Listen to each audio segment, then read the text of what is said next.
আসসালামু আলাইকুম ওরহমতুল্লাহি ওবারাকাতু। সম্মানিত আমার গ্রামবাসী বন্ধুগণ ও ফেসবুক আইডির সকল বন্ধুরা, আপনাদের সকলের জন্য একটি মেসেজ আমি অদম গুনাহগার শায়ের মোহাম্মদ মনির রিজভী দিতে যাচ্ছি। আপনারা জানেন যে নির্বাচন কেন্দ্র করে পক্ষ বিপক্ষ, দলাদলি, হানাহানি, তর্কাতর্কি এগুলো হচ্ছেই। তো এই কোনো প্রকারে এগুলার মধ্যে রানিয়ারা বিষ্ণুপূর্ণ আমি সারা বাংলাদেশের মানুষকেই বলবো, রাজনীতিক আজকে আছে কালকে নাই, দল আজকে আছে কালকে নাই।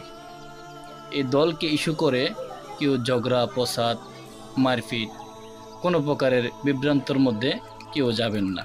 মনে রাখবেন, দিন শেষে আপনিও কিন্তু একই বাজারে এসে বাজার করা লাগবে।